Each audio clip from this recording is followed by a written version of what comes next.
Terminus Tavern show. Tonight, I am really, really, really thrilled to have Bazgrim with me this evening.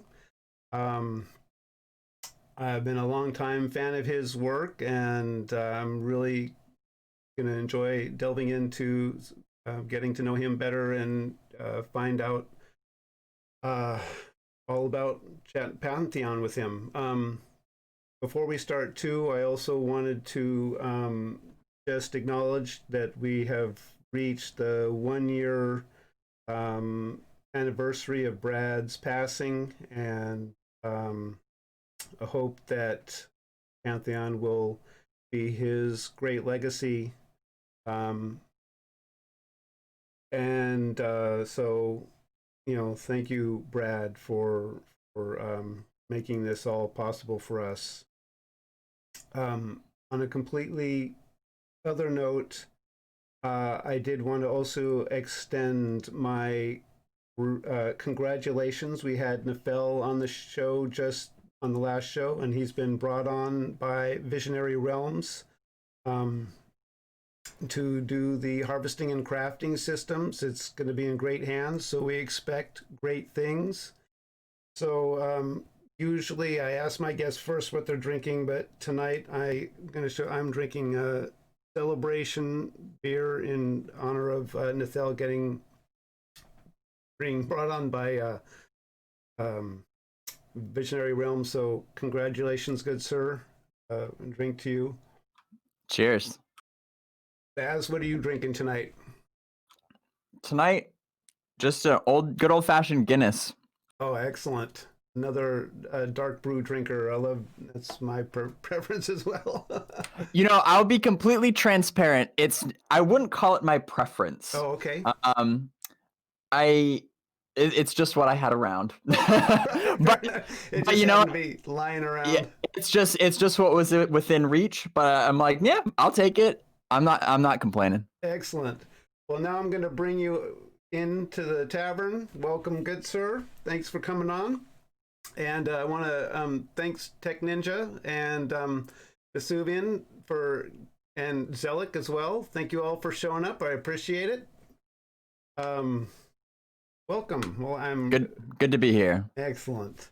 So, is there a story behind the name Bazgrim? A little bit. So, I guess if I go way back, so the last big MMO that I was involved in was Dungeons and Dragons Online, and I was heavily into that game. I played it religiously all through college, and was pretty involved in the community and in my guild, and just I mean pretty much power gamed it because I was in college and that's just what I did. And I reached a very, very, very high level of play in that game, and developed a bit of a reputation just on my server.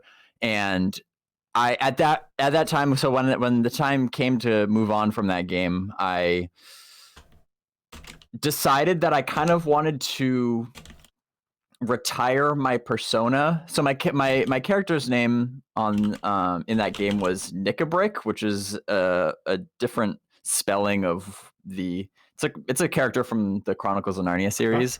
So if anybody out there happen to play on the Thalanis server, good to see you. But anyway, so when I moved on from that game, in my mind I was like, I felt the need to retire that persona because I felt like nothing I ever did was gonna live up to that character. So I was like, it's time to just create a new gaming name for myself, I guess. So I was just kind of thumbing through some dictionary online that I had found of the dwarven language, because I was a dwarf in that game and I knew I still wanted to be a dwarf. I'll always be a dwarf, love dwarves. But so I was looking through this dwarven dictionary, and I found the word Baz, which is dwarven for fire, and the word Grim, which is dwarven for eternal. I'm like, fire eternal, that's kind of cool. And together, Bazgrim. I was like, it's easy to spell, it's easy to pronounce, so that's what I went with, and it's just kind of stuck. Awesome. Well, and I guess that explains now your whole iconography that you've got going on with your stream. That definitely inspires it. A lot of like the dwarven elements, kind of. Yeah, the stone and the lantern and all that stuff. Definitely, I'm definitely a big fan of the dwarven aesthetic. Even though in real life I am pretty much the opposite of a dwarf. I am tall and skinny. Where I guess maybe that's kind of what appeals to the dwarves to me, because in MMOs, sometimes we like to be things that we aren't. For sure, exactly. It gives us an opportunity to explore different aspects. Do you have any aspirations to play with Brass at any point? I would love to play with Brass, and her accent. She does that so well. Yeah. I wish somebody was telling me the other day I needed to work on my dwarven accent so that we can so that we can have like someday just her and I will just stream and just be dwarves. I think that'd be hilarious. That would be, this is one thing that excites me about Pantheon, is that, their take on the races is completely different. And so what do the dwarves on Terminus sound like? I mean, we don't know. True. We can the players can make up their sound. That's actually a really good point. I mean, because the whole, like, I guess it's like a Scottish accent. That's kind of like your typical fantasy trope, but exactly. But also, yeah, I mean, the dwarves in Pantheon are made out of ice, which is like, it's you're right. That's one of the things Pantheon does really well, is where it's the familiar but different. Like, right. They're short and stout, but they're also made of ice, which, like, I've never seen a game that has done that. So you're completely right. Maybe they don't sound like they're from Scotland. Who knows? I've sort of on the Terminus Tavern tossed that idea around, like, what would the different races, sound like? I would love for the community to kind of play around with that, and we could make it up, like. Exactly. I'd be curious. That'd be kind of a good question to ask the lore masters, if he's really given any thought to like how they sound in his head.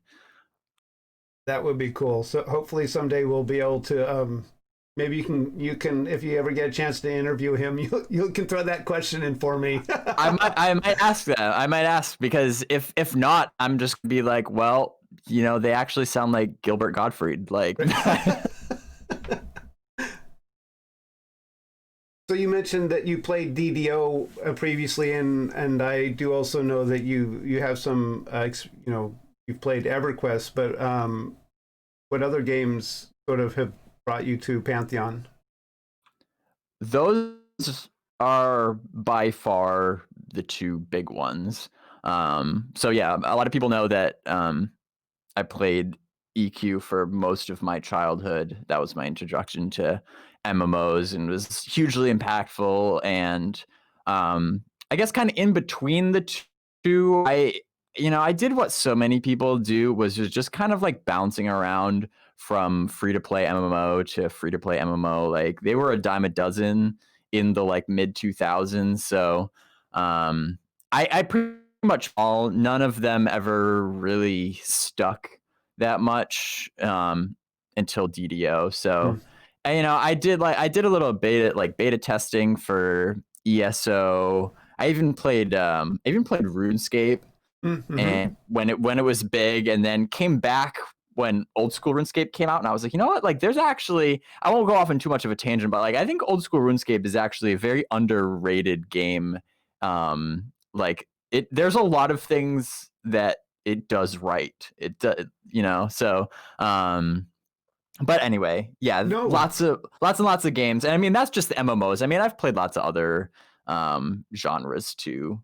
Like, I actually got pretty into Heroes of the Storm for a little while, which is a MOBA. Bunch of like single player games like Skyrim, obviously, and even RTSs like StarCraft, Age of Empires. Like, I don't know, I'm just a gamer. Awesome. If So other than sort of like an RPG MMO, is there kind of a based on the games you like? What sort of MMO, other kind of MMO would you like to see?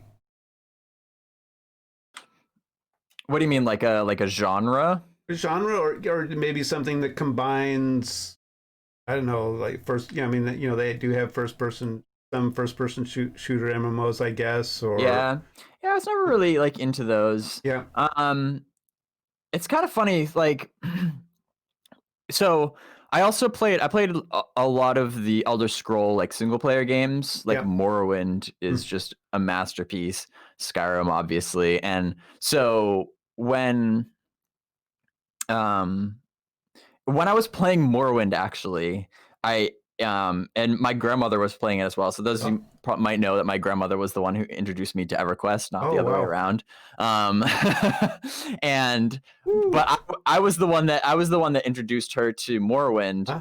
and we both agreed that we were like Morrowind really does immersion right, and it really feels like a world. And I know we'll probably get into that more Yeah. later, but um we were thinking like if only Morrowind could be an MMO, like Mm. that would be so great. And then when ESO came around, I I was on the ESO hype train because I had been thinking about that even for years before that. I was like, now, like this could be that Morrowind MMO, and so that's why I signed up for like beta testing and all this sorts of stuff, and I was like all into it, like providing feedback and stuff. And then, it just sadly, as I played through beta, I was like, this was not what I had imagined it to be. Mm. It would just like, yeah, there were some parts of it that were cool, but it just dried up like way too fast and was kind of a disappointment. So I feel you on that score. Yeah. yeah. So why did you start following the development of Pantheon? that's And really that's a good question. um so I was originally following the development of EverQuest Next, uh, because again, just as a longtime EverQuest fan, that was just kind of the natural progression. Excuse me. And so I was watching that game, um, obviously for a long time until that got canceled, and then literally the same day was when Visionary Realms did their first stream of Pantheon on Twitch. oh, Now I did hear about it a little bit. They had announced that beforehand, obviously, um, because and the game had been in development for a little while before then. I don't remember exactly when I heard about it the first time, but it was kind of at this point where like even before EQN got canceled, we all kind of knew. We didn't really want to like admit it fully, but we kind of knew it was headed in that direction anyway. mm, And I think it was just like on Facebook or something, I just saw an article that was posted that mentioned, Brad McQuaid's new MMORPG, Pantheon Rise of the Fallen. And I, of course, instantly recognized Brad's name mm, from EverQuest. right. I was like, oh, he's making a different game. Like, that's kind of cool. So then I looked into it and um, watched the Twitch stream, thought it looked great, and pledged at like a very minimal level shortly after that. And yeah, as they say, the rest is history. So speaking of the history here, what prompted you to make that first stream? How for I guess you'd um, had you been streaming on Twitch before going out to TwitchCon, or Okay, so I didn't want to get too far ahead of myself, oh, but I'll just go ahead and tell the whole story. excellent. So all right, let me pick up where I left off. So I I pledged in March 2016, a little bit after they did the Twitch stream, Uh-huh. the first developer Twitch stream, and a lot of people don't know that I was actually a lurker for several months after that. I was just like anybody else, just kind of following the game casually from a distance and just kind of like reading the forums a lot for several months, and until later in the year, December 2016 was when they did the first stream with Co-Carnage, Uh-huh. and the game looked way different at that point, and they had made so much progress, and of course getting Co-Carnage on board, there was just so much more hype around the game. And leading up to that, I had been starting to get more involved on the forums, just posting posting more often because I had because I had the time to, and it was the sort of thing where I was like, well, I can't really play the game now, so I might as well, like, the next best thing in my mind was just to read about the game and to learn about the game. And so I just became heavily involved in the forums, reading and writing. But it was that Co-Carnage stream in December 2016. It was like this 3-hour long stream, and it was amazing. But I realized pretty early on that not everybody who's interested in the game has the amount of time that I do to just sit and study like a 3-hour long video.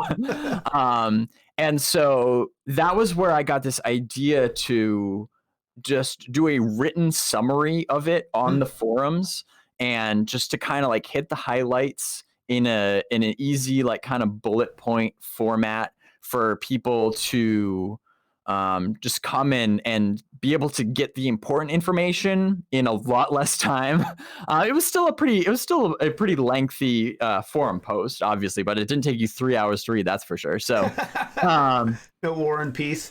yeah, no. So anyway, I did that, and people were really appreciative of it. They thought it was really great. I mean, even the people who did watch the video, they might have missed things again, because it's just really hard to really process that much information in one sitting. So I did that, and because it was so well received, I started just doing that more often for any sort of like interview that the developers did, or any of the following Twitch streams after that. I just kind of perfected the art of this like written summary on the forums, and I kind of applied that same mentality to just other forum posts as well. Like if anybody on the forums that I saw had like a question or whatever that I happened to know the answer to because I had seen it either somewhere else in the forums or some interview that I watched, again, because like I was just interested in the game, and I just decided that I wanted to learn as much as I could about it. And so I kind of just started hoarding information about the game. And so when I would see people have questions on the forums, I would like link them to either the part of like the FAQ or to the interview where that question was answered or whatever. And I did that a lot, like for hours a day. Wow. Yeah. And if you go on the forums now, you see my forum post count is just racked up. Like I haven't even been a regular on the forums in a long time, and I still have I still think Kilson is the only one with more posts than me on the forum. So I did that, and that was kind of where I first got my a taste of developing some sort of like name recognition in the community, I guess, because the forum is a tight knit community, and so if you spend a lot of time there, you start recognizing people's faces, and people realized that I was fairly knowledgeable. And so anyway, I had done that for a while, and then it was like toward the end of 2017 when TwitchCon was going to be. Pantheon announced that they were going to be at TwitchCon, and they made like a social media post and a post on the forums that they had 2 tickets to TwitchCon that they were going to be giving away for free to people in the community, and you just had to like comment with like why you wanted to go to TwitchCon, and they would just select 2 people and send the tickets. And so obviously I was like, obviously I wanted to meet them in person. And so I don't even really remember exactly what I said. It was probably something really sappy about, why I wanted to, Yeah. I wanted to meet them in person, et cetera, et cetera. And, days or weeks went by or something. And I still remember, to this day, it was a Monday. I woke up and just, checked my phone like I do every morning and saw the email from Kilson saying that I had been selected as one of the 2 people to get the free ticket to TwitchCon. And obviously that, like, I jumped out of bed. That's a great way to start the week. Right. And so, and that kind of got me started. And I realized, that it was going to be such a great opportunity to meet them in person. And I also figured like there's going to be a lot of other people who can't be there, but are still going to want to know what's going on. Right. And that's when I realized I was like, I need to vlog this. Now, I was kind of already thinking ahead a little bit to, like, I knew that I wanted to stream the game at some point. I didn't know when that would be, but I had already kind of like reserved the Twitch channel and in the YouTube channel in my name. I hadn't done anything with them yet. I didn't really know much about it, but I knew that that was something that I wanted to work toward. And I figured it's at least better to start early and just kind of take that extra time to learn rather than waiting until like the as soon as the NDA is lifted, then trying to like scramble to figure out what I should do, but anyway, so when I found out that I was going to TwitchCon, I was like, well, this is going to be the perfect way to kick off the YouTube channel. It was unexpected. It wasn't really something that I was planning on, but I was like, well, I got to vlog this now and upload it on YouTube. So, so that's what I did.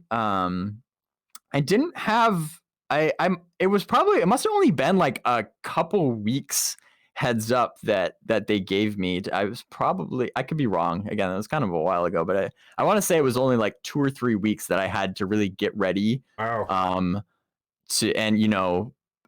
the ticket would get me into TwitchCon, but I still had to get there. Like TwitchCon is on the other side of the country for me, so I still had to like reserve the flight and the hotel room. It wasn't like an all expenses paid trip or anything, but still I was like, this is the best opportunity. So I didn't care. I was going to make it happen. I was going to be there. So so just scrambled to get everything together and flew out there and met them. Yeah, I mean, I don't know if you've seen the vlog or not, but that's pretty much the story leading up to it. Awesome. That's a great story. So you mentioned in the vlog that you were a fan of Day9, who is a streamer on Twitch. Had you been watching Twitch a lot before then? Yeah, that's a good question. So Day9 specifically, I found him on YouTube first, and that was actually during a time when I was big into Hearthstone. Actually, that's another game I didn't mention, another genre that I played. So I was big into Hearthstone, and he was playing Hearthstone at the time, and I just stumbled across some YouTube video that was like a Hearthstone compilation, and saw Day 9, and the first thing that stuck out to me was how hilarious he is. I don't know if anybody out there has watched Day 9. I mean, Right. I realized, I came to find out he's been a fixture in the gaming community for a long time. Mostly with StarCraft 2. He was a big StarCraft 2 commentator. But anyway, so watched some of his YouTube videos, but then that translated in that I ended up watching him on Twitch, which is where he mainly is doing live streams and such. Right.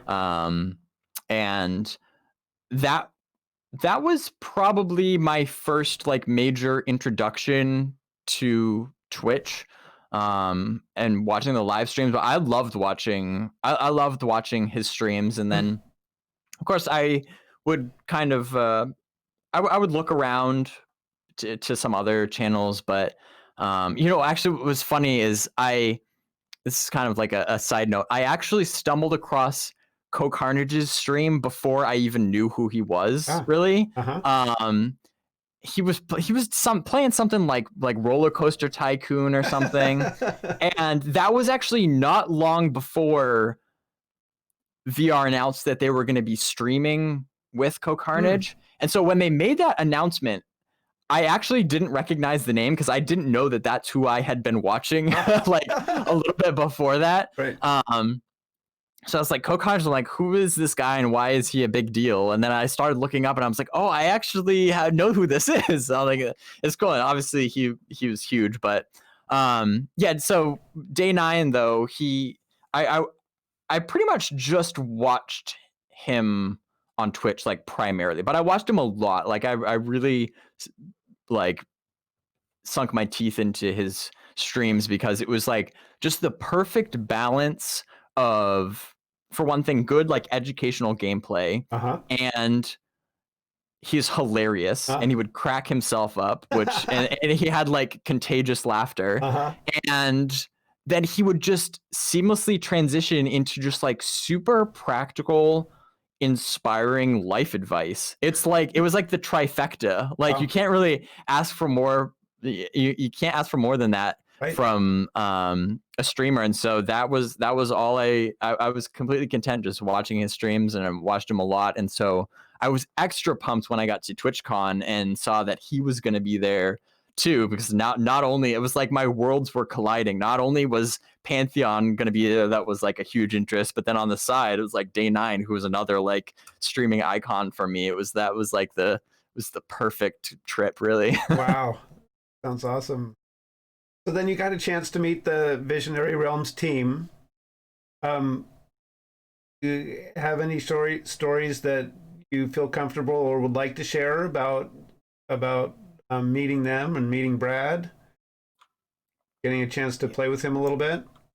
Yeah, I mean, I'll never get tired of telling those stories. There's really a lot of great stories, but so I remember when I first like got checked into TwitchCon and like got settled, and there's the big like opening ceremony and stuff. But after that, as soon as that was done, I was like, all right, where's Pantheon? So I knew their booth number, and I was like looking on the map, and I ended up just searching through the convention floor to find them. And the first person that I met up with, Zinx, which is somebody people might not know. She used to be on the team. She hasn't in a while, but back in those days, 2017, the VIPs, her title was the VIP liaison, and her job solely was acting basically as the bridge between the VIP community and the devs. It was really great. It was a really great job, and she did a great job at it. So she had, she was expecting me because she knew kind of generally who I was, and that I was one of the ones that got the free ticket. And so my first objective was to meet up with her. She had bright blue hair, so it was really hard to miss. So anyway, met up with her just outside the booth, actually, and but there was kind of already a little bit of a crowd gathering around the booth there, which I thought was a good sign. So I was just kind of waiting off to the side and just kind of like waiting my turn, just watching what was on the screen. And she kind of came up to me. She didn't. We kind of had this like exchange glances where it's like, I mean, I know who she is, and I could tell that she thought she knew who I was, but she like wasn't 100% sure. She didn't want to assume, so she was like, "So, do you have any questions about the game?" And I was like, "Well, yeah. I mean, I have lots of questions. I mean, like, so I'm Bazgrim." She's like, "Oh, okay. I thought so." But anyway, so I like talked to her, and then she immediately brought me over to see Brad, and so shook hands with him. And then of course there was the starstruck moment that just can't really be avoided when you meet the man who made the game, who shaped your childhood. And it was surreal, really. And then he shakes my hand. He's like, "You want to play?" And I was like, "Is that a question? Like, are you really asking me that?" He's like, "Good point." And so, I mean, he just kind of like, I mean, I haven't even put my bags down or anything. So like, I've still got like my backpack on and everything. And he takes me behind the desk where the booth is and like sits me right down beside him. And again, I'm just like trying to, I'm trying to like pinch myself and not like pass out. I was like, all right, this is happening. This is it. And and yeah, I mean, we just played. The nice thing about that back then, kind of in contrast to anybody who watched like my PAX East vlogs or was at PAX East. I see Tech Ninja is in chat, and I know he was at PAX East. So the nice thing about being at TwitchCon was that was their first convention appearance, and they didn't really have have it all figured out exactly what they wanted to do. Like PAX East, in contrast, was much more organized. So with PAX East, it was like, you sign up ahead of time and you get like a 15-minute slot to go through this predetermined route in one zone just to get a sampling of the game, because by then the community was much bigger. There was more interest in the game, so they wanted to get more people in to experience the game firsthand. But at TwitchCon, it was much more like free form. Like I sat down, like I played for hours. And like I like that will probably never happen again, and I'm incredibly grateful. And especially again, since you referenced the very unfortunate passing of Brad, but it's since then I'm even more grateful that I had the opportunity to just sit down.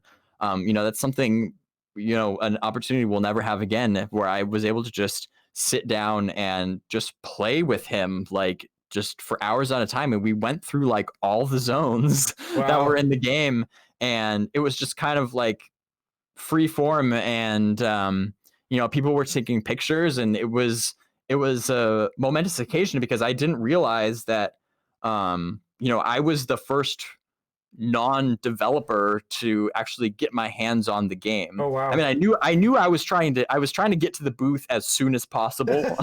Yeah. But I didn't know. I mean, the convention had been open for a little bit of time at that point. So I didn't know if somebody had beat me to it, but I didn't really care. I was just happy just to be playing at all. Yeah. But they're like, "You're the first person to be playing the game right now," and the devs are taking pictures and they're posting it on social media. And we went through Halnir Cave and did the Nashura fight at the end, and somehow miraculously took him down. And Zinx reminded me, is like, I think that's a world first, technically. Like, again, like, and so that's like, I played until I started to notice myself like shaking because I was so hungry.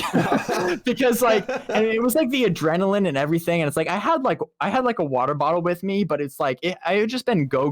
Like I woke up and drove to the convention center and checked in and all that sort of stuff, and they just played, and I was like, I was like, I don't want to like pass out in front of these people like literally on the floor. So I was like, I need to like take a break, step away for a little bit, go get something to eat. Anyway,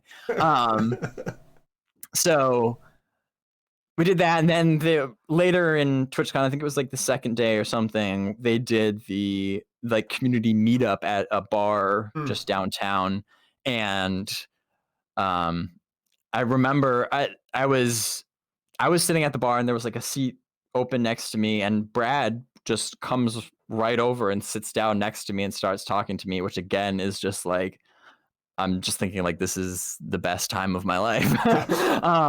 But we just kind of get to chat, and I tell him I was like, I still can't really wrap my head around the fact that that I was the first person to play this game, and thinking about all of the people that will play the game in the future and come after me, but like it will always be true that I was the first, and it was just kind of by mostly happenstance. I didn't say that to be like I'm so great, like I was the first to play, but it's like it was just kind of being in the right place at the right time, really. Right. And he was like, well, somebody had to be the first, like might as well been you. And I was like, yeah, I guess that's true. Awesome. That is a great story. So, actually getting a chance to talk with Brad, did it give you more insight into, what Pantheon is and his vision for the game? That's kind of interesting. I mean, I don't know if you're hoping for some like golden nugget of like information that's never been shared before. And I don't really recall anything like that. There's nothing really that was like revelatory. I mean, if you really go back and look at his forum posts, he really actually shared like a ton of his vision. Like a lot of it was already out there. Right. So I don't really recall anything significant that like I had never heard before. But it was also really just the big takeaways from talking with Brad. For one thing, he's just a normal guy, which like sounds really obvious, to say like, duh, he's human. But just through talking to him and just kind of seeing him interact with other people as well, just kind of really sunk in that he's just a normal like dad that just loves MMOs. You know what I mean? It's really kind of is what made him so endearing in a way. Like he didn't carry himself with this aura of he's like, I am Brad McQuaid, creator of EverQuest, maker of worlds. You know what I mean? Like, which like if he did do that, I'd be like, you're totally right. Like you're absolutely justified in saying that. But like he wasn't. Like he was kind of quiet. And it was just, I don't know, that it's something I can't really put into words, but it was like something it was both like inspiring and really comforting that he's just like any of us, you know what I mean? Yeah. And he just happened again, like in some ways he was kind of in the right place at the right time with EverQuest too, and he just happened to be part of something great, like and it's cool. So I was kind of constantly flipping back and forth between this like starstruck feeling where I'm like, I am face to face with the Brad McQuaid, right, and just talking to him just like I would anybody else. You know what I mean? Yeah. Like I very quickly, all the developers were like that. Really, like they all just kind of like welcomed me in with open arms, and it was just very reassuring. But yeah, Brad was a great one to talk to, even just about. I mean, you could tell that he just cared so deeply about Pantheon and its community, and he just really believed in it, and that alone, even without him divulging all sorts of like information or anything, just the way he talked, I felt gave me a lot of hope. And I guess the last thing I'll say about it too, that I talked about in one of my recent videos, is that so like Brad being being so involved in community oriented MMOs, Brad was definitely a people watcher, and he was very interested in sociology, and I am too.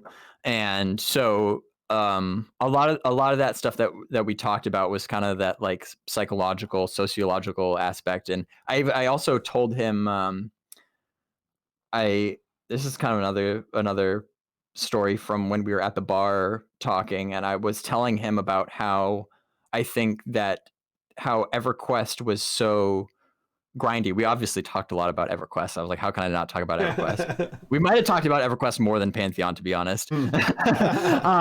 So I was telling him about how I was raised on EverQuest, and how I think the fact that that EverQuest was so grindy. I was like, I think that kind of wired my brain to be more patient and just to have more mental endurance, really, because like EverQuest was not an instant gratification game. You know what I mean? It's like that grind taught me to like just keep going, even if it's not fun, keep going, because the reward will be worth it. Right. And to my surprise, he was like, I never really thought about it that way. He's like, I think you're right. I was like, in my mind, I was like, this never occurred to you? Like, but I was like, I just taught Brad McQuaid something he didn't know.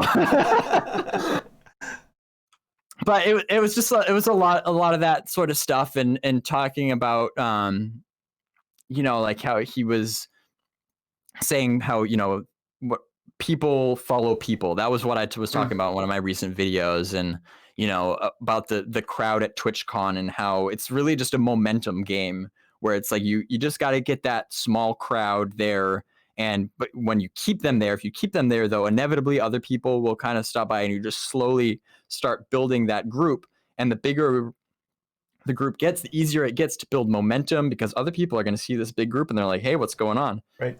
So, and then it just kind of snowballs from there. And that was just kind of his approach to community building in general. And that's just one example. All this sorts of stuff that I could talk to this man all day, because I just find that so fascinating. Tech Ninja has a question. What games did you find out that both you and Brad played, other than EverQuest? I'm sure. Did you talk about that at all? Like other games that you may played? both have played that you enjoyed. I don't recall, to be honest. So I remember, I do remember, though, this was at PAX East, actually, because I interviewed him at PAX East briefly as well. And I remember walking back from doing that brief interview with him. We were kind of walking across this bridge, really, that kind of like went over the entire convention floor. And we were walking back to the Pantheon booth, and we were just kind of talking. It was super cool, because one of the things I asked him, so I was like, so what do you do when you're not making games? You know what I mean? He was talking, he was telling me about like his family, and he was telling me about how he really likes riding motorcycles and dirt bikes, and he like pulls out his phone. He's like showing me pictures of all his dirt bikes. I'm like, this is so cool. But anyway, I don't remember what question I asked, but he did reveal to me that he had played Project 1999 at one point, which I thought was interesting. He just kind of obviously did it incognito. He played around with it for quite a while. That was really the only thing I can think of, though, where I was like, Brad McQuaid was secretly playing Project 99 at one point. Interesting. Yeah, for sure. Well, it just, shows that, he built a game that he loved, and, I'm sure was striving for the same thing with Pantheon. to build a game that he himself would just really enjoy playing. Yeah. I mean, it really wasn't. It really shouldn't be that surprising to me, really, that he would kind of play around with Project 99. I mean, because that's really the most accurate representation that we have now in the current day of what EverQuest was like back at the beginning. Right. So, but yeah, I wonder what his thoughts must be on that, kind of going back and playing Project 99, and what thoughts were going through his head as, being the one that kind of initiated all that. Right. Yeah, for sure. It would be great to be able to think into that more. Yeah, if only we could have been a fly on the wall. Right. So, did you ever envision that you would become such a prominent member of the Pantheon community? Well, not originally, no. Like I said, when I first, it's not like that was not my goal when I entered the community. Like I said, for the first several months, I mean, I was a lurker. Right. And it wasn't until I really started posting on the forums regularly that I realized, I was like, oh, hey, like, people recognize my name, and if I post a lot, people notice me. Right. And that was just kind of the first little taste of it. And I guess when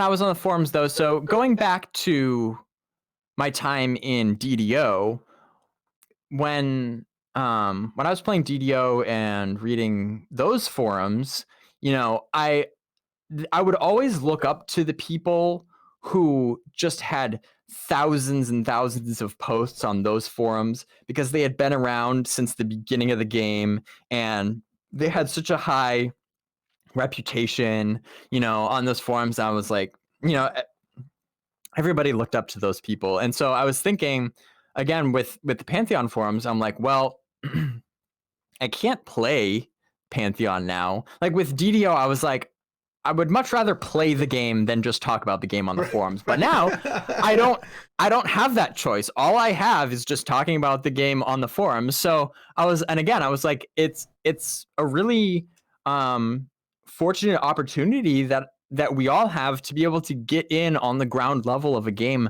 this early. And so there was kind of some thought that I had at some point where I was like, well, if I post on the forums regularly now, like, since it's so early, like, maybe eventually I'll be one of those people on the forums that, people look up to. Right.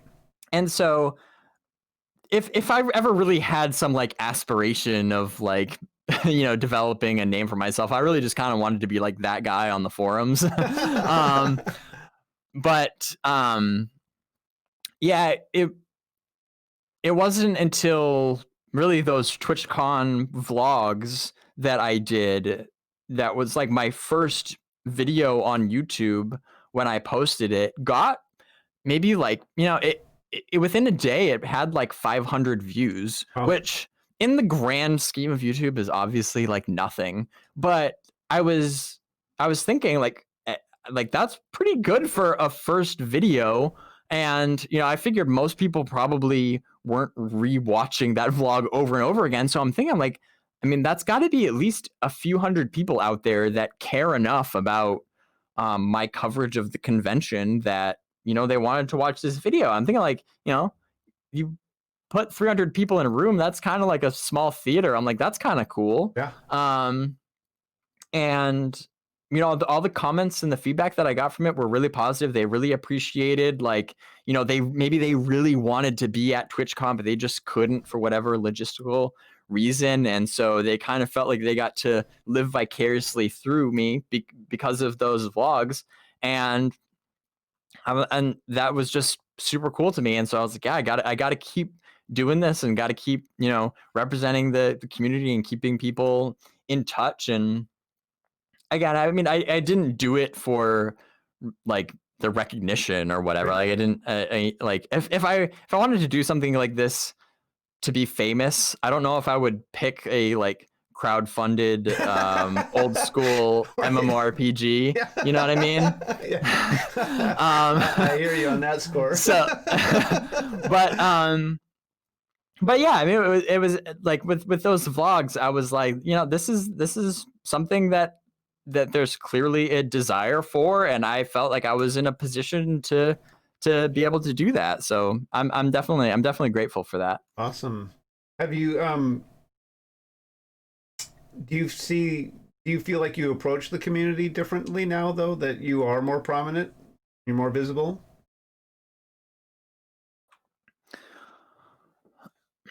That's a really interesting question. I don't think, not fundamentally. Um, Maybe in some minor ways, but no, I think really the core, the basic way that I approach the community is still the same, Yeah. and that's why it's working. But in to some degree, yes, it kind of has to, because as I just meet more people in the community and I learn more, learn more about the people in the community, I just kind of get a more holistic perspective as to what the Pantheon community actually is and what it means and how they think and what they want. Hmm? So I guess like a basic example of that would be, again, early on in the very early days on the forums, I was foolishly under the impression that anybody who was interested in the game was frequenting the forums, which is not true at all. And and so as I kind of like expand, the more I expand my reach, just the more I learn. The forums are just one avenue of the community, but there's multiple other microcosms around the community. The forum community is different from the Reddit community, and the Reddit community thinks differently from the Twitter community, and the Twitter community thinks differently from the Facebook community. And again, getting into just my fascination with psychology and sociology, like that's what keeps me going, and is that constantly learning about how groups of people think. And so it's just always been fascinating to me, and I'm always trying to learn from those people and try to get a better, more accurate grasp for really what the makeup of the community is, Right. because if I can do that, that does to some degree affect how I communicate with people. Right.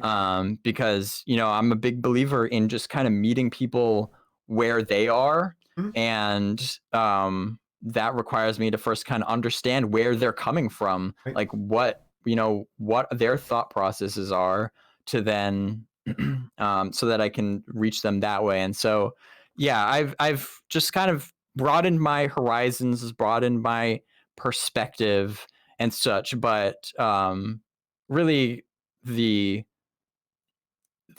fundamental of it, which is what I just said, which is meeting people where they are, I don't think that has changed. Again, that goes all the way back to my first written summary on the forums, where I realized very early on that not everybody has the time to follow the game that I do, but they still want to know, and they're still deserving of that information, and it's not their fault that they don't have 3 hours to watch a Twitch stream. Right. So that's that has kind of carried through all of my content. It's taken various forms. Like now I got the Baz Flash, which is the 1-minute summary, which I just released today. Right.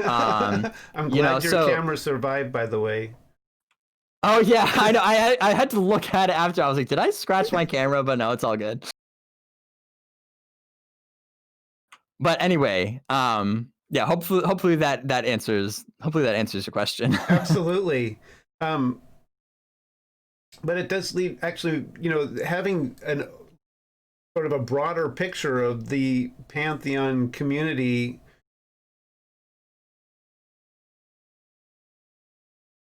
What sort of player do you see the Pantheon community to be, or sort of how do you envision this big umbrella of the that makes up the Pantheon community? I know that's a very vague question, but Yeah, I mean, yeah, it's kind of hard to answer concisely, right. because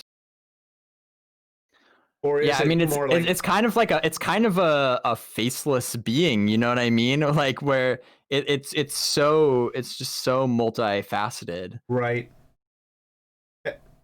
Uh, have you noted as the game has progressed? Have you noticed any sort of change in the community, or Um, Again, it's kind of hard to tell. Is it like, have they really been changing, or has my perspective of it just changed? You know right? what I mean? Yeah, Though, I mean, there's obviously been a lot of ups and downs, but I think that's to be expected. right, And I think a lot of it is a reflection of the state of the game, and as the developers have grown too. Like, let's not forget too, the devs have evolved and changed the way that they approach the community too, and that right. just that whole relationship has just kind of always been changing to some degree. Again, like, fundamentally, no, I don't think it has really changed a lot, but yeah, I mean, there's just kind of these ups and downs, um which I expected early on. Like, I knew that this was going to be a marathon and not a sprint. Right. you Yeah. know and so I kind of braced myself for that. But some people, I don't think really prepared for that Mm, emotionally. You know what I right. mean? And so, yeah, I mean, that's been interesting, to say the least. Yeah. Yeah. Well, I totally understand. You're a Pantheon patient, and trust in Pantheon definitely. You want to take the marathon approach. Yeah, for sure. If or I shouldn't say if, but when you get the opportunity to interview another dev, what dev would you most likely like to talk to at this point or interview? Like one that I haven't already interviewed. Or I mean, no, it could be, or someone, just someone you'd really like to delve into the game with more.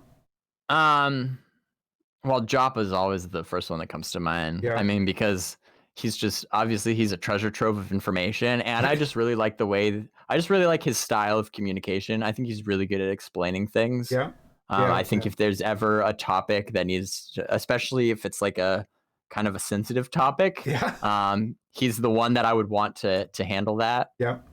Um, but other than that, so I actually asked Ben Dean one time if I could interview their CFO, Oh, uh-huh. and got quickly shut down. No, yeah. Because I mean, Tim Sullivan, I mean, and he prefers to stay out of the spotlight, which is totally fine and understandable, and Right. that's his right. Yeah. But yeah, I mean, it's just kind of, as it's kind of my job to like ask the questions that shouldn't really be asked, I guess. So I guess the next best thing though, like, I think it would be interesting to kind of interview Chris Rowan though at some Mm. point, the CEO. I Yeah. mean, that's the figurehead of the company, so like, why not? Right. Right. For sure. What question would you want to ask him the most? um oh man, well, it what the direction I think I would try to take it and try to tackle is, again, kind of going back to how this whole development process is completely a marathon, and it's like gruelingly long, Right. and handling that not only from a developer's perspective, but again, like, this is, for one thing, because this is something that has never really been done before. Like, Mhm. there's no playbook for how to crowdfund an MMORPG from scratch. Right. You know what I mean? Yeah. So it's like, what's the thought process that you take to even approach something like that, and to like grind your way through it basically by trial and error. Again, like traditional game development where you have funding on day one and you just kind of go through this process, like, yeah, it's dynamic, but it's been done a lot, and there's a lot of kind of conventional wisdom that can be applied to it. Right. And a lot that people have learned about the right and the wrong ways of doing that. But with crowdfunding an MMORPG of this scale, this isn't like a small little MMORPG. Right. This is like a full-fledged MMO. Like there's not really any conventional wisdom for how to do that, and also then to how to handle the community relations side of that too, where it's like you can't really, like, not everybody has the the mental fortitude for that length of time, and they're not, not every single person is going to be able to remain patient and understanding for that amount of time, especially when, it's open game development, and game development is something that um a lot of people just don't understand intuitively, and that kind of whole um that whole aspect of this is like, again, this is why I'm just so ceaselessly fascinated with the Pantheon development process, is because this is like the craziest social experiment that I've ever been a part of, because never in my life have I seen so many people be so excited for something that they can't have, and something that they like, and they don't even know when they'll be able to get it, and in some cases if they'll be able to get it. Right. So, and seeing the way that people on the community side try to process that and like grapple with that, again, is just like it's fascinating to me. And so that's something that I would kind of try to talk with Chris Rowan about, is like, how do you even go about that? Because like obviously it's not, it's not going to be perfect, and a lot of it is trial and error. But that's a risk. It's a risky way to go about things, and I just like, I think what they're doing is just so daring and so bold, and like there's not many people that would be crazy enough to even attempt it. Right. But it's interesting, as you were saying that, it really struck me that, the whole kind of idea behind Pantheon is that, community matters, and that, that whole element is being infused into the game. And gamers are so wanting that, to have community. And so in a way it's like the perfect blend, because you have a game that is designed to build community.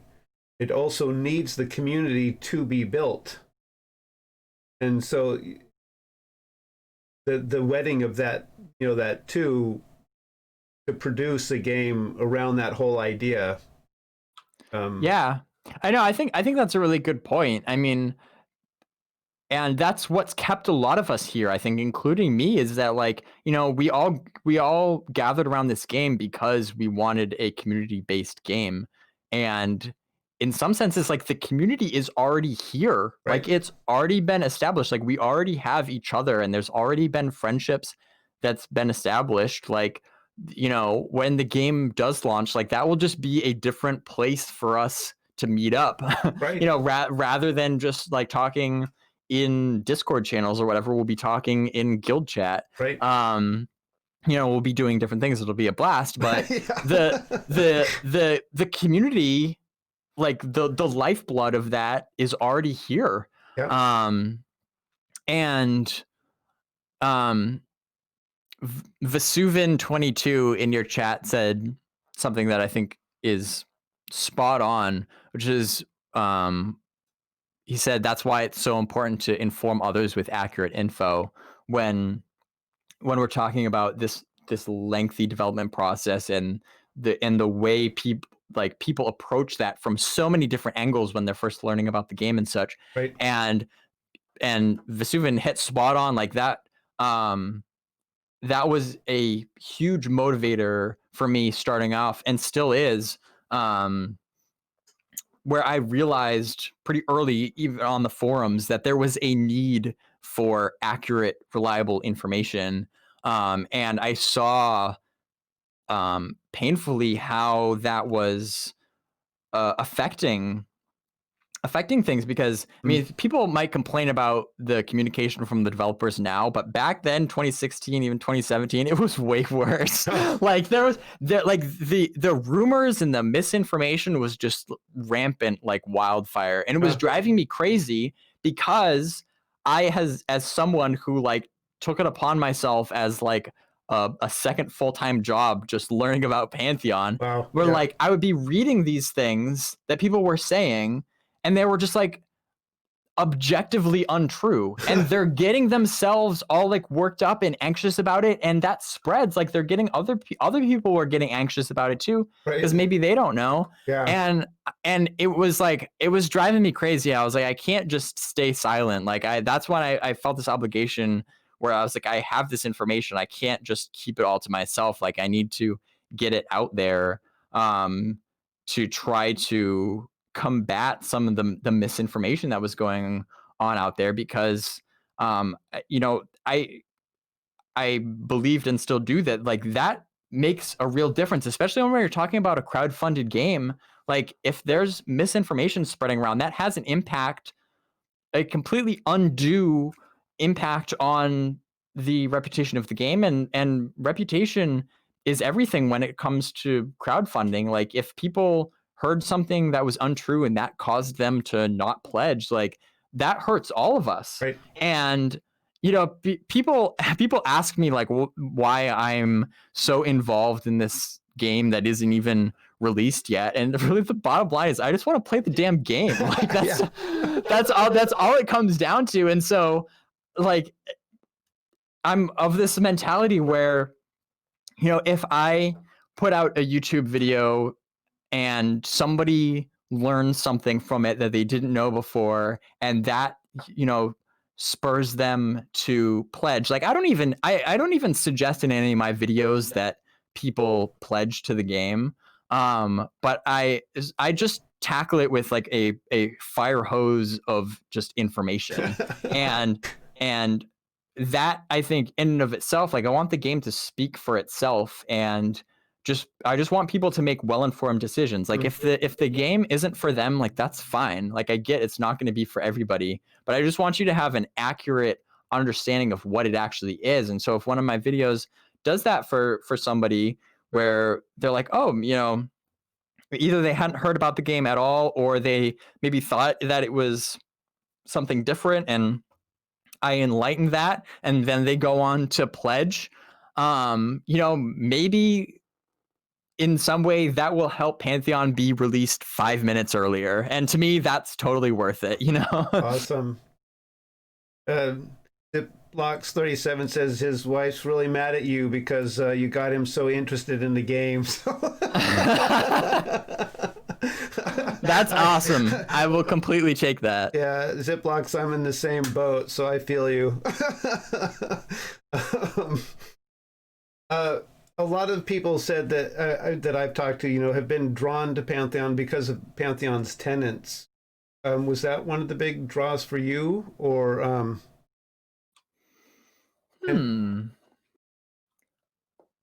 I'm sure to some degree, yeah.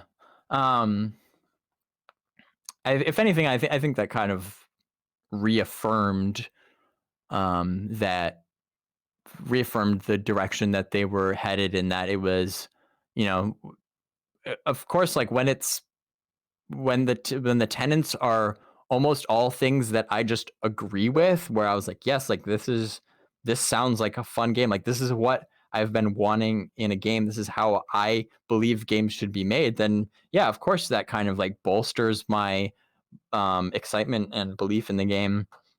I don't know if that was like again, because it was so long ago, I don't really remember the order of events, but Yeah. I think really what sold me on the game was the stream, that first Twitch stream, and just seeing it in action. Like, it's one thing to read about the game, but it's another thing to see it in action. Yep. And I was pretty much on board at that point. Again, maybe the tenants kind of reinforced that, and maybe that's what led me to pledge. Because like I said, it's not like I pledged instantaneously as soon as the stream was done. Right. There was a short time period. And yeah, the tenants probably had something to do with that. Yeah, it's interesting for me remembering the first time that I saw that first stream, and even though it was completely different from EverQuest, it still, I saw it and I thought, this is like EverQuest. It just evoked that same feeling somehow. I don't know if you had that reaction as well.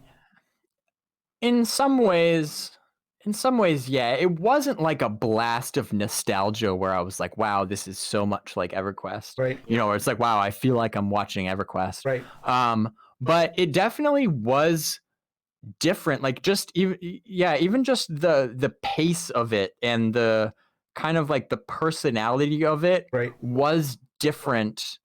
Different from a lot of the other games that are out there right now. Right. And it really kind of boils down to the fact that it was a group, for one thing. It's a group of 6 people, and they each had their roles. And the classes actually meant something. That was a big one for me, where it's like, you can take on a role and your role matters, and if you do your role well, people will notice, and if you do your role poorly, people will notice. And that in and of itself grabs my attention, you know what I mean, because that's kind of uncommon these days. And the pacing of it, that they were approaching these fights kind of strategically. They're like, all right, how do we want to pull this one? And it wasn't just go in like hack and slash and things die in 2 seconds. Like, it was so that whole pace of it was really what grabbed my attention and got me excited.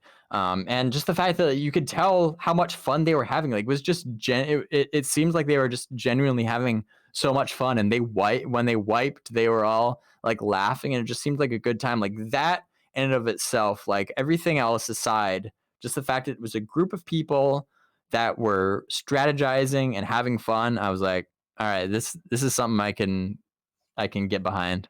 Awesome. You feel that enjoyment come across really clearly. So Tech Ninja has a question. What's more important, rare crafting and gathering, or rare looting? Or both? Do you see them going hand in hand? Or both. Well, they definitely are both important. There's no doubt about that. And I enjoy doing both. If I had to pick one, though, my preference is definitely the adventuring side of thing. I'm definitely a loot type of guy myself. All right. Finding that rare shiny.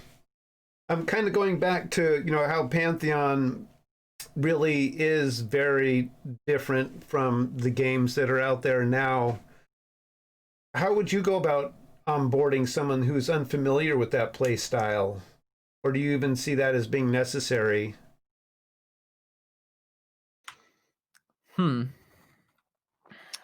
Well, yes, I think it is necessary. And it's a good question, and it's something I should probably continue to think about for quite a while too, especially when the time comes for the NDA to be lifted, you know what I mean, and right. I'm streaming the game. I'm not like asking that for any kind of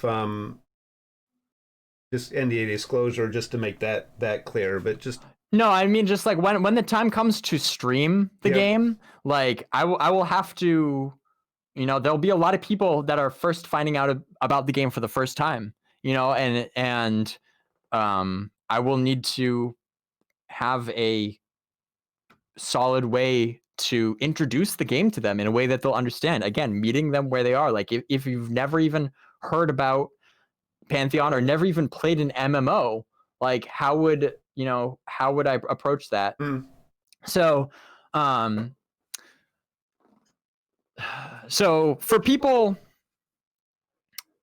who have played MMOs before, for one thing, even though it's not possible, I would do my best to try to just like forget everything you think you know about MMOs. Like it's human nature for people to draw comparisons and try to pick like, people will be like, is this like WoW? Which is like a meaningless, stupid question. Or like, is the combat like ESO? Again, we're like, what does that even mean? Right. And again, that's just human nature, and that's, I get it, but ultimately it's easier if you can start with a clean slate. But anyway, I think the first and most important thing that I would do on a Twitch stream is to play the game the way that I think it's intended to be played, which is by not rushing to the end game, know, and actually taking my time to learn the way things work and explore the world and, look around, see what's around that corner, to see if there's something in that chest, like I think that that's something that just the vast majority of people have gotten in such a bad habit of just like, it's all about the leveling. I just need to get to end game as soon as possible. Just grind,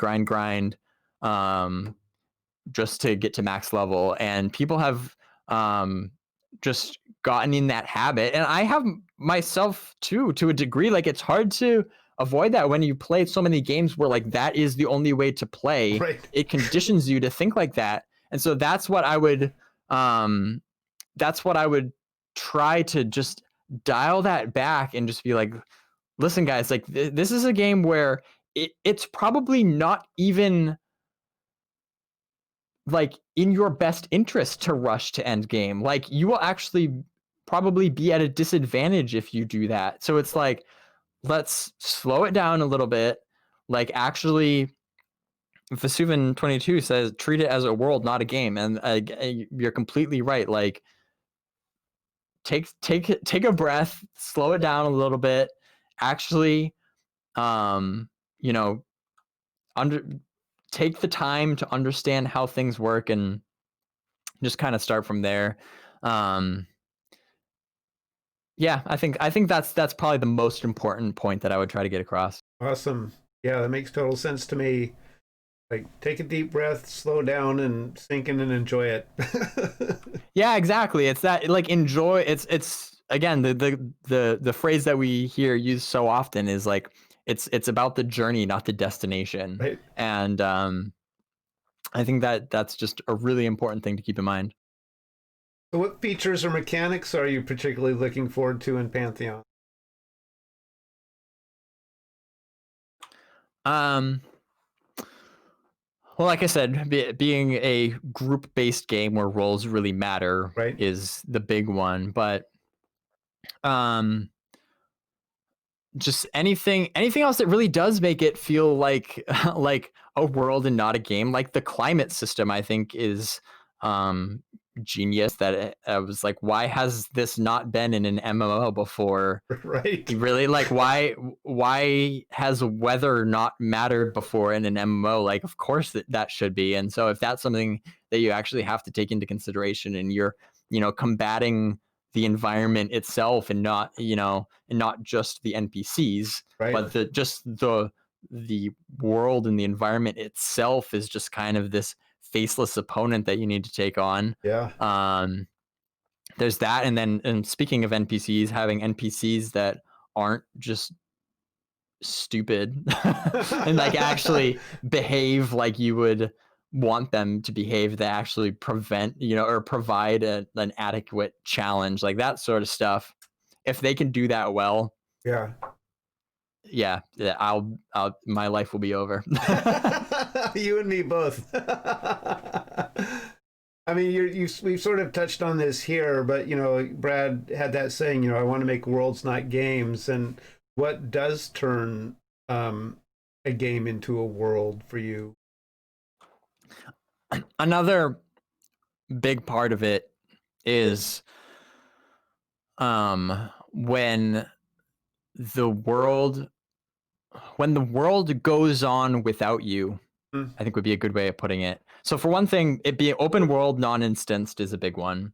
And the fact that, when you log out, everybody else is still inhabiting that same open world and things are going on, even if you're not there, and things are changing with or without you. Mm. And so there's that aspect of it. But then there's also one thing that I hate when games do is any sort of like just artificial gamified like scaling. Like if mobs will like scale down to your level Mm. so that they're providing like an equal difficulty at all times. Like I cannot for the life of me understand why any game would do that.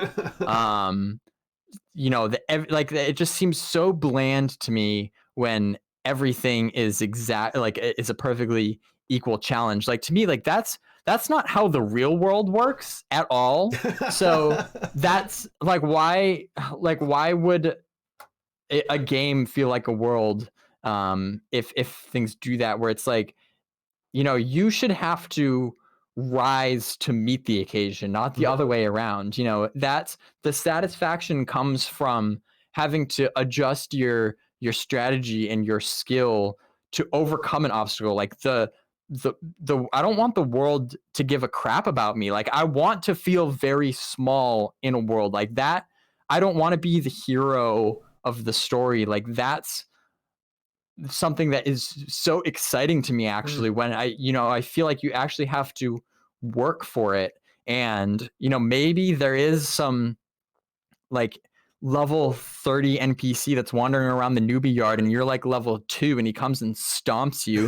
That might feel really bad at first. You're like, people might cry about how like unbalanced it is. Like it doesn't need to be balanced. Like that's part of the thrill, is that you get that you feel spiteful and you need to then work hard to level up, and then when you're level 35, you come back and you stomp him, and like that sort of thing where the world just is its own thing.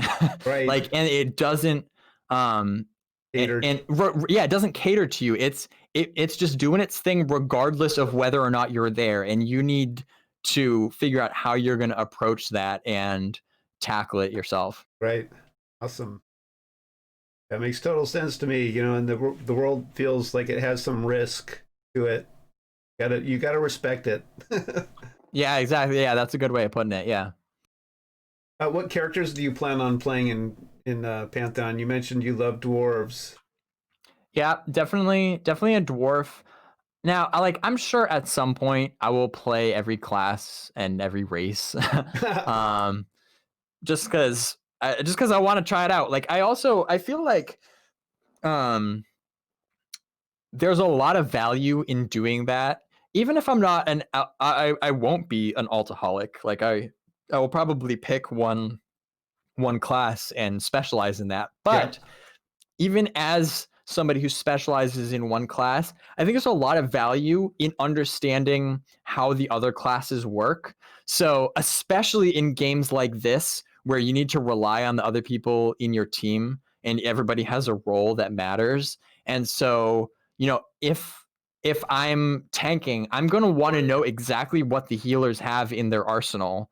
And I'm going to want to know what the crowd controllers have in their arsenal, and how maybe how we can best synergize with each other. And I feel like really the best way to understand that thoroughly is to play those classes myself. You know what I mean? So I'll probably end up playing all the classes through alpha and beta and even beyond, but then through that kind of figure out which one I I want to just kind of sink into, you know? Cool. Excellent. That makes total sense. Um, so I ask this of everyone who comes on the show: do you role play at all?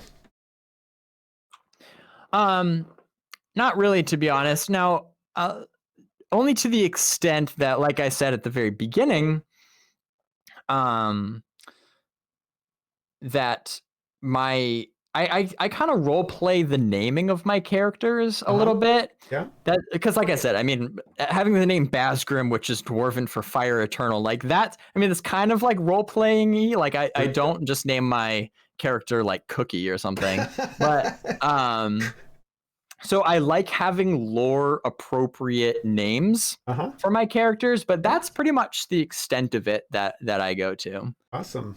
Well, certainly that better than you know, Yato 3357 or something. Yeah, right. Noob Killer 69 or something.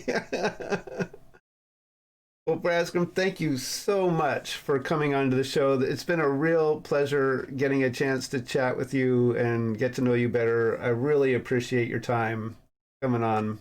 It's been a lovely evening. Yeah, absolutely. Yeah, it's been fun. Excellent. I wanted so moving forward, the show is going to be moving to Friday evenings in December. We've got actually a full lineup. I've got Zealot, who's a master, dungeon master, game master coming on, and then Tech Ninja and I are going to be making a new map for our next show, the last show of the year, which is going to feature Theric, Tech Ninja, and Ben and I all to come on talk about their fan fiction creation process. We're going to have a brawl. We'll see which the last one standing is. No, that's not true. We're just gonna have a nice chat around the campfire. But so that's sort of moving forward. But again, thank you, Baz. It's been great. Thank you, everyone, for showing up in the lively chat. Vesuvian, Ziplocs, Tech Ninja. Really appreciate it.